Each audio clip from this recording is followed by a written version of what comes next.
Ya,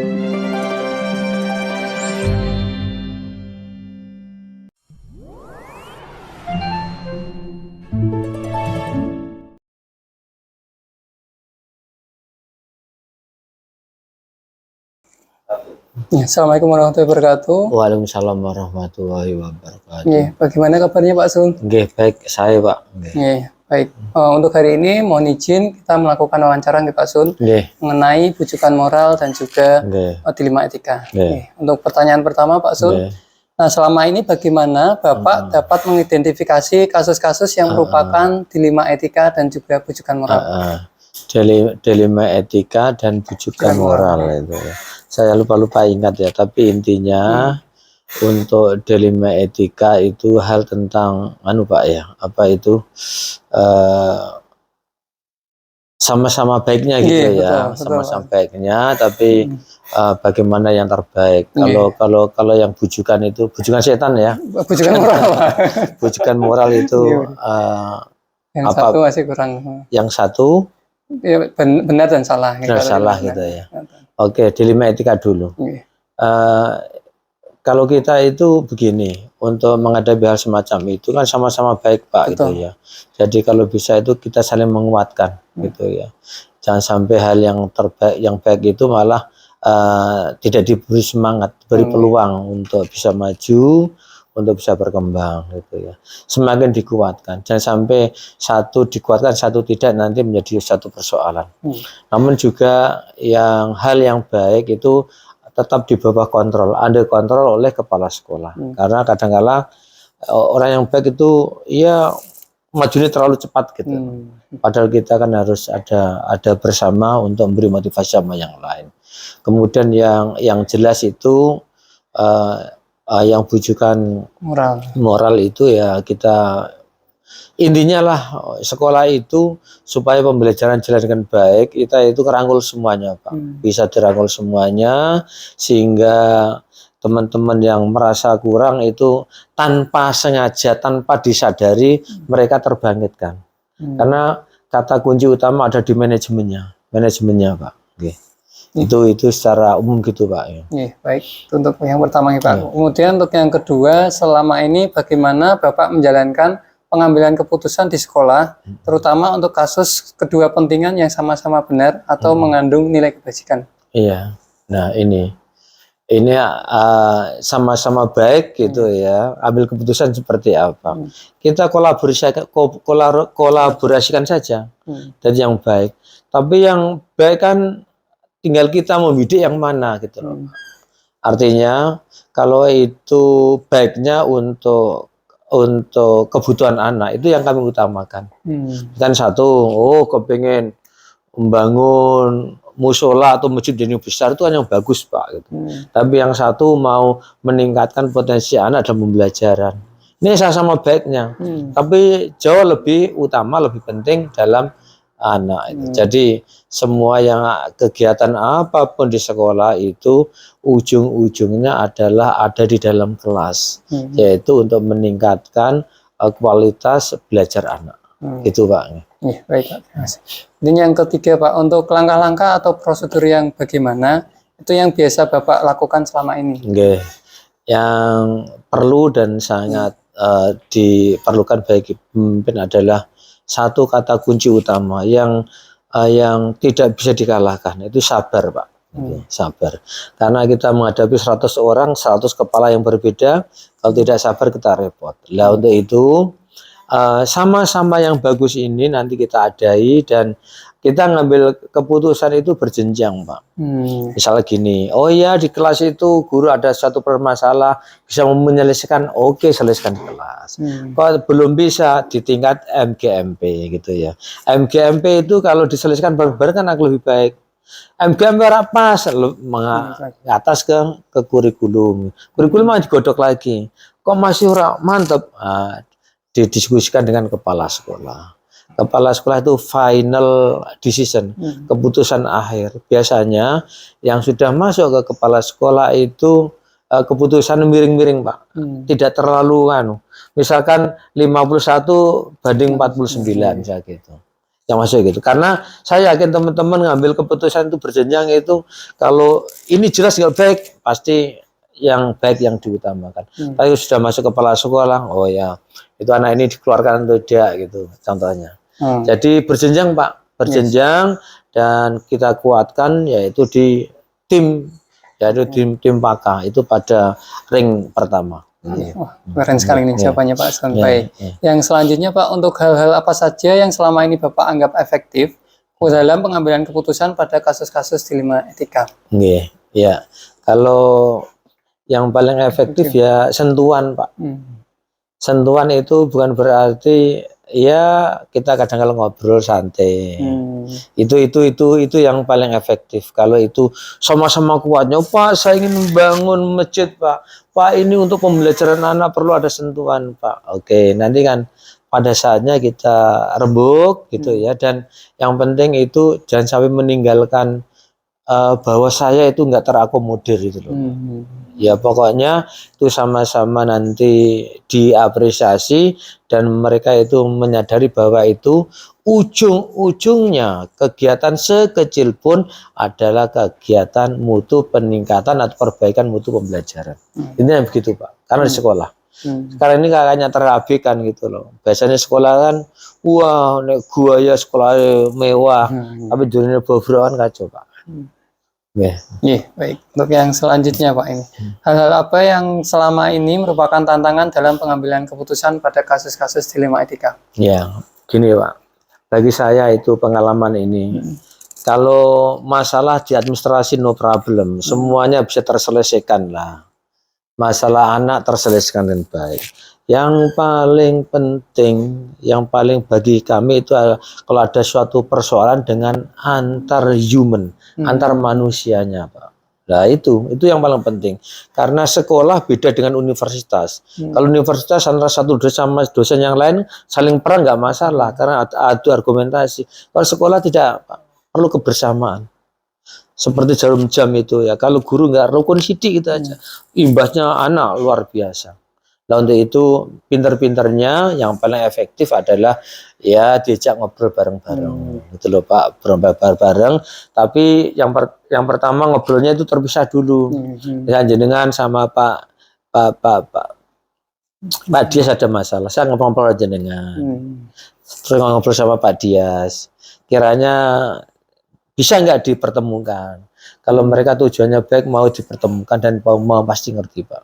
Tapi kalau ada Pak orang yang sudah awalnya wis antipati rak seneng, lah itu kan ya bagi kami nggak masalah, yang penting untuk baik dan tidak ganggu sistem Pak. Tapi kalau sudah ganggu sistem ya memang harus kita ingatkan gitu. Baik sekali ini solusinya dari Pak Sun ini. Untuk yang selanjutnya Pak, apakah Bapak memiliki sebuah tata kala atau jadwal tertentu dalam sebuah penyelesaian kasus dilema etika? Kemudian apakah Bapak langsung menyelesaikan di tempat atau memiliki jadwal untuk menyelesaikannya? Bentuk atau prosedur yang bagaimana yang biasa Bapak jalani? Gini, kalau itu persoalan intern, oke lah kita membiasakan untuk penyelesaian berjenjang. Artinya tidak harus jadwal ke kami, tapi kami biasanya pada taraf-taraf yang penting itu ada kolaborasi satu, misalkan BK, wali kelas, kesiswaan atau waka gitu loh Pak. Ada jadwal tertentu untuk semacam sharing atau studi kasus atau gelar kasus gitu ya. Tapi kalau pada tataran tertentu diselesaikan oleh BK selesai ya sudah. Bahkan saya memerintahkan kalau itu ada sesuatu yang berat besar tapi tidak diketahui oleh orang lain ya, itu masalah anak misalkan gitu ya, itu tetap dikip. Kepala sekolah pun nggak tahu, nggak apa-apa, bisa begitu. Tapi kalau sudah diketahui orang lain, saya wajib tahu untuk mengantisipasi kalau sudah viral gitu loh Pak. Jadi kita bertahan semacam itu. Lah untuk itu tadi kata kuncinya itu ada informasi, ada komunikasi, ada koordinasi, ada komitmen, ada konsisten. Itu kita pegang Pak. Baik. Jadi kurang lebih melibatkan kolaborasi Pak. Kolaborasi ini kita jalan. Baik. Kemudian yang selanjutnya Pak, adakah seseorang atau faktor-faktor yang selama ini mempermudah atau membantu Bapak dalam pengambilan keputusan kasus-kasus dilema etika? Gini, gini. Tadi kan saya matur pada itu kalau kasusnya sederhana Pak. Tapi kalau kasusnya sudah mencuat, sudah masuk ke viral dan menyangkut ke menyangkut ke reputasi sekolah itu Pak ya. Kembali ke pertanyaan semula tadi, itu saya langsung cepat koordinasi Pak. Satu, lapor ke cabang dinas, itu wajib gitu ya. Ke cabang dinas pasti lapor ke atasannya. Atasannya bisa nelpon Pak gitu ke sekolah. Bahkan wartawan, LSM banyak nelpon sekolah Pak. Ini bagaimana? Lah ini kalau semacam itu saya buat jadwal Pak. A, B, C, ketemu orang tua, ketemu dengan bahkan camat, dengan pemangku kepentingan komite, ketemu dengan lurah yang terdekat gitu. Karena ini menyangkut kita tidak bisa lepas dari masyarakat gitu. Tokoh agama gitu loh. Itu pernah terjadi kasus di SMA dulu waktu sekolah kita itu. Jenjang Pak urut Pak rencananya Pak sampai X sudah kita laporkan sampai bahkan anak itu perlu ada trauma healing Pak. Pelaku sekaligus dia dampaknya korban. Anak misalnya pelaku ya misalkan ada foto-foto yang nggak baik, dia kan pelaku Pak. Tapi nggak sengaja dia itu korbannya. Nah itu kita layani juga menggunakan trauma healing Pak dengan dinas sosial dengan psikolog datang ke sini. Itu contohnya seperti itu. Itu kalau itu masalah besar itu perlu ada jadwal berjenjang dan laporan secara sistematik, deskriptif yang jelas. Tapi kalau hanya masalah yang ada di dalam khusus pembelajaran, saya yakin teman-teman banyak yang membantu gitu ya. Teman-teman kita kan banyak bantu Pak. Ini begini-gini, jalan sendiri kita lihat gitu. Kalau nggak benar ya kita jejeke, kalau ambruk kita tangeke gitu Pak. Baik. Berarti ini orang-orang di sekitar Bapak. Nggih. Siap. Mungkin yang terakhir Pak Sun, di sini dari semua hal yang telah Bapak sampaikan, kira-kira pembelajaran apa yang Bapak dapat petik dari pengalaman Bapak selama mengambil keputusan di etika? Pembelajaran utama adalah satu harus guyup Pak. Pemimpin tidak akan mampu menggerakkan, terutama SDM-nya tidak kompak Pak. Kalau SDM-nya kompak, yakin di kelas di mana saja program visi misi akan bisa berjalan, terutama pembelajaran di kelas. Ini kita kan ada kurikulum merdeka, tapi tampak signifikan belum muncul, Pak. Belum muncul, masih pada pola-pola yang lama. Nah, untuk itu kan panjenengan sama teman-teman ada 8 orang, tidak nanti bisa membantu dengan tidak sengaja, tidak kamu harus begitu kan, tidak memberi contoh, nanti biar semuanya bisa berjalan dengan baik. Itu Pak. Jadi tetap semangat ya. Yang penting kita ikuti saja seperti apa. Utamanya adalah anak itu segala-galanya bagi kita. Terima kasih. Pak Sun, terima kasih Pak Sun dari sharing pengalaman tadi. Saya mendapatkan banyak manfaat. Terima kasih untuk wawancaranya hari ini. Assalamualaikum warahmatullahi wabarakatuh. Waalaikumsalam warahmatullahi wabarakatuh. Selamat Pak. Assalamualaikum Bu Puji, selamat siang. Bagaimana kabarnya? Waalaikumsalam warahmatullahi wabarakatuh. Selamat siang Pak Ipandika. Alhamdulillah ini kabar baik. Pak Ipandika sendiri gimana kabarnya? Ini manggilnya Pak apa? Gak apa-apa, santai aja. Saya yang grogi loh ini malah ketemu sama Pak Puji. Iya. Gimana? Ada yang bisa dibantu nggak? Mungkin saya akan melakukan sedikit wawancara ya Bu Puji tentang dilema etika dan kebijakan moral. Oke, baik. Yang pertama Ibu Puji, untuk selama ini bagaimana Ibu dapat mengidentifikasi kasus-kasus yang merupakan dilema etika atau bujukan moral? Kasus di lingkungan sekolah ya. Kalau sekelas kepala sekolah itu kan yang dilihat kan banyak gitu nggih. Tidak hanya dari sisi siswanya, tetapi juga dari berbagai aspek, misalkan permasalahan guru, permasalahan sarana prasarananya, permasalahan mungkin yang di tenaga kependidikan seperti itu. Nah, untuk bisa mengidentifikasi yang pertama jelas observasi sebagai kepala sekolah kan harusnya tetap tetap apa istilahnya ya, menguasai lapangan begitu ya, tidak hanya duduk manis di ruang kelas tidak, tetapi juga ya sekali-sekali kan bisa jalan-jalan melihat kondisi kalau terkait dengan siswa ya mungkin sekali dua kali ikut ngintip atau masuk ke ruang kelas seperti itu atau mungkin nanti di ruang guru seperti apa, kemudian sarana prasarana ya kita keliling di lingkungan sekolah itu kira-kira apa saja permasalahan-permasalahan yang muncul termasuk dengan kinerja dari tenaga kependidikan sendiri. Selain observasi ya jelas apa ya tanya jawab begitu. Kita ngobrol mungkin satu dua dengan siswa menanyakan proses pembelajaran yang terjadi seperti apa di dalam kelas seperti apa, kemudian di lingkungan sekolah sendiri seperti apa, dan dengan Bapak Ibu guru juga kita mungkin satu dua juga bisa ya sambil-sambil jam-jam istirahat gitu ikut ngobrol dan sebagainya begitu. Begitu juga dengan yang sarana dan prasarana. Kalau saya sendiri biasanya kita karena di sekolah itu juga ada tim manajemen itu ya, tim manajemen kan terdiri dari wakil kepala sekolah dan staf begitu termasuk bendahara. Kita selalu melakukan koordinasi di kalau saya biasanya melakukan koordinasi itu 2 kali dalam 1 bulan, di awal bulan dan di akhir bulan. Nah, dari sana kan nanti akan kita temukan hal-hal apa saja yang terjadi di lingkungan sekolah itu dari masing-masing unit, di kurikulum seperti apa, kemudian di kesiswaannya sendiri seperti apa, di sisi humas sendiri seperti apa, kemudian di sarana prasarana termasuk dari sisi anggaran. Nah, maka di sana kan nanti akan kita lihat permasalahan-permasalahan apa yang mereka hadapi, kemudian kesulitan-kesulitan apa yang mereka temui lah dari situ nanti kita bisa mengidentifikasi oh di lingkungan sekolah kita ini ada permasalahan 1, 2, 3, 4 dan seterusnya seperti itu. Itu salah satu yang bisa dilakukan untuk mengetahui permasalahan-permasalahan apa saja yang muncul di lingkungan sekolah begitu. Keren sekali ini jawabannya Bu Puji. Baik. Oke, untuk pertanyaan yang kedua Ibu, di sini bagaimana Ibu menjalankan pengambilan keputusan di sekolah Ibu? Kemudian terutama untuk kasus-kasus di mana ada kedua kepentingan yang sama-sama benar atau sama-sama mendukung nilai kebajikan.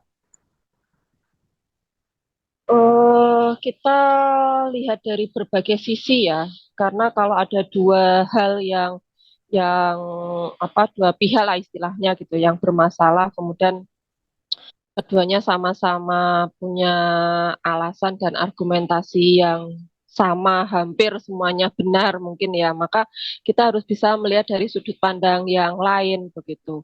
Mungkin kita perlu apa istilahnya melakukan investigasi awal. Jadi melihat suatu permasalahan itu tidak langsung kita lihat secara apa subjektif dulu begitu atau langsung kita ambil keputusan dulu pihak mana yang nanti akan kita dukung atau pihak mana yang nanti kita judge oh ini tidak benar oh ini benar tidak, tapi setidaknya kalau ada dua hal itu maka kita harus melihat dari sisi yang berbeda. Mungkin kita perlu pendapat dari orang-orang yang berada di luar dari kedua kelompok tersebut begitu dengan harapan apa yang mereka lihat itu lebih bersifat objektif sehingga dari sana pun kita sebagai kepala sekolah juga bisa melihat kedua hal tersebut secara objektif. Kemudian ya perlu dilakukan investigasi di lapangan.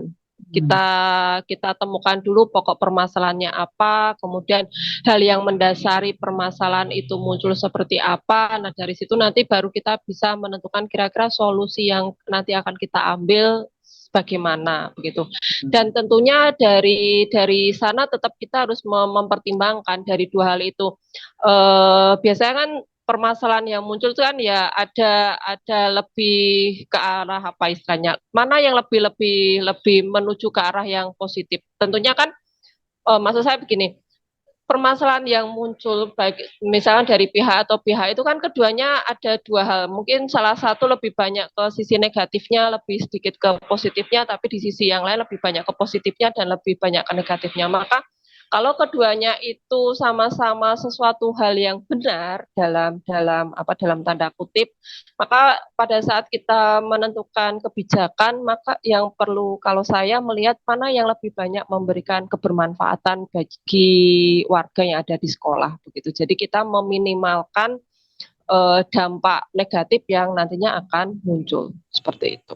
Oke, baik. Berarti mempertimbangkan yang paling bermanfaat. Keren sekali. Iya, iya. Baik, mungkin yang ketiga Ibu, untuk langkah-langkah atau prosedur yang seperti apa sini yang biasa Ibu lakukan selama ini dalam pengambilan keputusan? Langkah-langkah yang saya lakukan jelas identifikasi dulu. Duduk permasalahannya seperti apa. Kemudian kita lihat juga pihak-pihak yang terlibat bagaimana. Begitu. Nah, dari pihak-pihak itu mereka punya peran apa terhadap permasalahan yang terjadi seperti itu.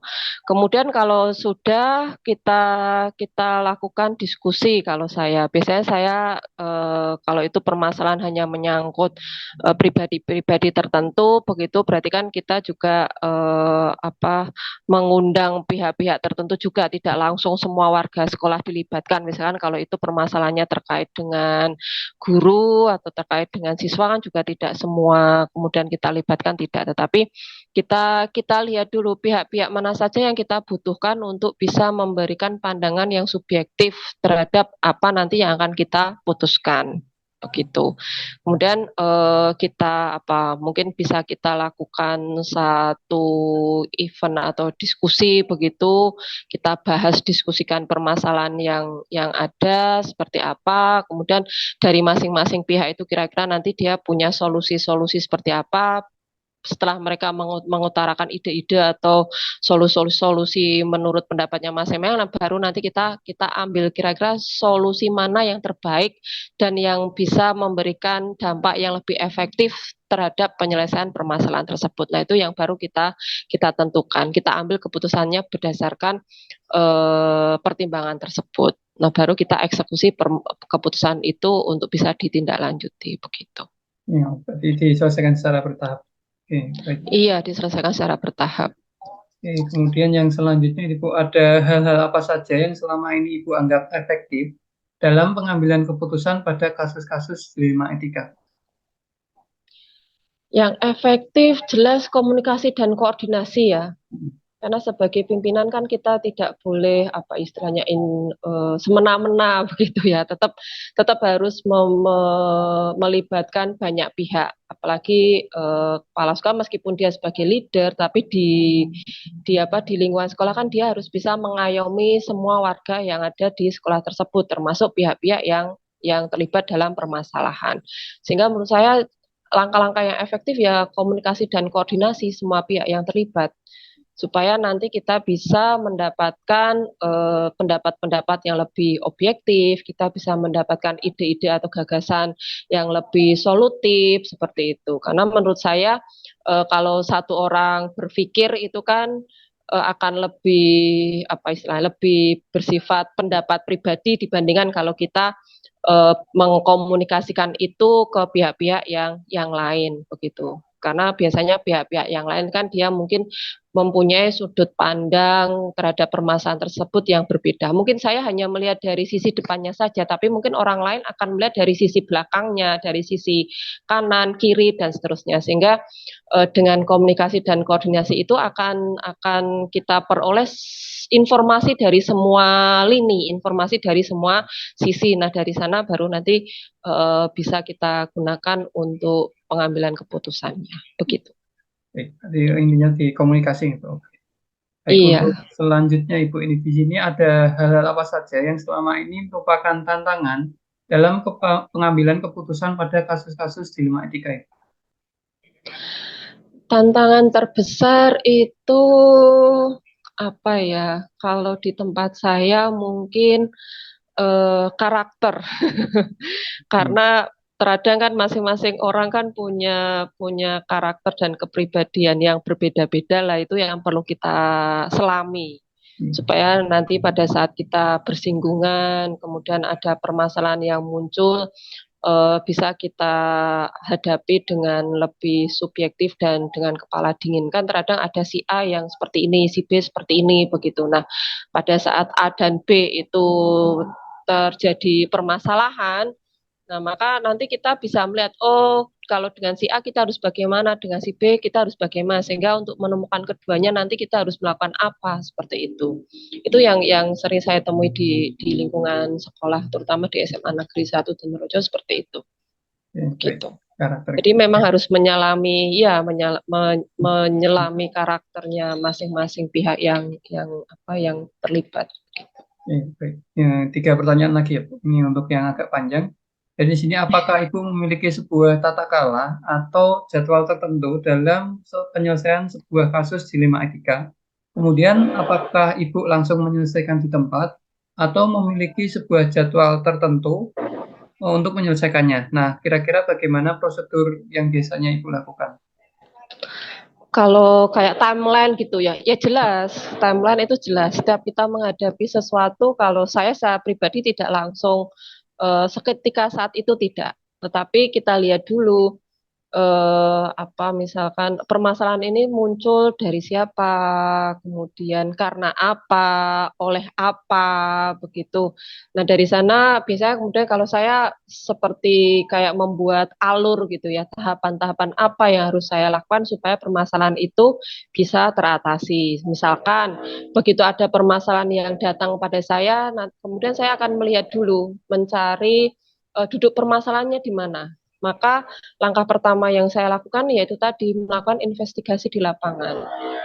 Entah itu melalui observasi atau dengan istilahnya wawancara, tanya jawab ke beberapa pihak begitu, termasuk pihak-pihak yang di luar dari orang-orang yang bermasalah tersebut gitu. Sehingga kemudian dari sana setelah nanti kita paham betul permasalahan apa yang terjadi, duduk permasalahannya di mana, apa penyebabnya, nah baru kita kumpulkan. Kalau saya setelah itu langkah yang berikutnya kita mengumpulkan pihak-pihak yang terlibat dan pihak-pihak yang kita anggap bisa kita kita libatkan dan membantu kita pada saat nanti kita mengambil keputusan. Nah, dari sana setelah kita lakukan diskusi, komunikasi, kolaborasi, baru ide-ide yang muncul dari mereka kita ambil sebagai suatu keputusan. Sehingga prosesnya paling tidak butuh 3 atau 4 kali langkah untuk menyelesaikan suatu permasalahan. Karena kalau langsung diselesaikan di tempat itu kan lebih cenderung bersifat subjektivitas kita secara pribadi seperti itu. Sehingga yang dikhawatirkan kalau kita langsung mengambil keputusan istilahnya ekstrim itu malah akan memberikan dampak yang negatif terhadap permasalahan yang terjadi. Baik. Tadi dengan timeline tertentu ya. Oke, kemudian yang kedua terakhir di sini, adakah seseorang atau faktor-faktor apa yang selama ini mempermudah atau membantu Ibu dalam pengambilan keputusan kasus-kasus dilema etika? Aktor-aktor atau personal ya yang ada di lingkungan sekolah untuk bisa membantu saya ya jelas tim manajemen yang ada di bawah saya itu langsung jelas wakil kepala sekolah dengan staf, kemudian mungkin juga ada KTU begitu ya, kemudian ada bendara dan sebagainya. Itu person-person yang memang secara secara hierarki organisasi itu yang langsung bisa membantu saya, karena kalau kita mengandalkan orang lain kan belum tentu juga bisa, karena secara manajemen pun mereka yang ada di bawah pimpinan, wakil kepala sekolah, kemudian beserta staf, kemudian mungkin tim manajemen yang lain kan secara hierarki organisasi mereka memang tugasnya membantu untuk menyelesaikan tugas-tugas yang dimiliki oleh kepala sekolah. Sehingga kalau terjadi permasalahan yang muncul, pihak-pihak aktor utama pertama yang nanti akan saya ajak istilahnya ya, yang akan saya minta untuk membantu menyelesaikan masalah tersebut ya tim manajemen begitu. Nah dari sana nanti baru kita lihat mungkinkah ada pihak-pihak lain yang bisa kita libatkan seperti itu. Kalau memang ada pihak-pihak yang lain yang kita libatkan, nah baru kita melibatkan mereka untuk menyelesaikan masalah tersebut. Gitu. Mungkin yang terakhir Ibu ini di sini, dari semua hal yang telah disampaikan, kira-kira pembelajaran yang didapat dapat Ibu petik dari pengalaman Ibu ketika mengambil keputusan tentang kelima etika? Pengalaman yang bisa dipetik adalah bahwa yang pertama melihat sesuatu permasalahan itu tidak boleh hanya dari satu sisi. Semua aspek-aspek yang terlibat harus tetap kita pandang sebagai apa istilahnya, sebagai suatu kesempatan untuk bisa mendapatkan solusi. Itu jelas. Jadi kalau ada suatu permasalahan harus bisa kita lihat secara menyeluruh, entah itu yang memicu permasalahan itu muncul, kemudian pihak-pihak yang terlibat, kemudian mungkin ada hal-hal lain apa yang memicu permasalahan tersebut, harus kita bisa melihat secara menyeluruh. Itu yang pertama. Kemudian yang kedua, pada saat menghadapi suatu permasalahan, komunikasi dan koordinasi itu penting. Ya, supaya nanti untuk mengambil keputusan solusi terhadap permasalahan itu kita tidak bersifat subjektif. Ya, kemudian yang terakhir, kalau kita untuk melibatkan pihak, maka kita harus menentukan pihak-pihak yang tepat. Jangan sampai pada saat kita dalam proses penyelesaian masalah tersebut, pihak-pihak yang kita ikutkan, kalau dia tidak tepat, yang terjadi kan akan semakin memperkeruh permasalahan itu, sehingga pada saat kita melakukan koordinasi dan komunikasi dan membutuhkan pihak-pihak lain yang terlibat, maka kita harus bisa memilih dan memilah siapa-siapa saja yang memang betul-betul kita anggap bisa membantu kita untuk mengambil keputusan tersebut. Itu menurut saya. Ya, baik Bu Puji, saya rasa mungkin begitu untuk pertanyaan-pertanyaan wawancara kita siang hari ini. Wah, keren sekali. Yang banyak mengambil ilmu yang bermanfaat dari Bu Puji. Iya, ya baik. Semoga bisa membantu ya. Amin. Ya, terima kasih Bu Puji. Selamat siang. Iya, selamat siang.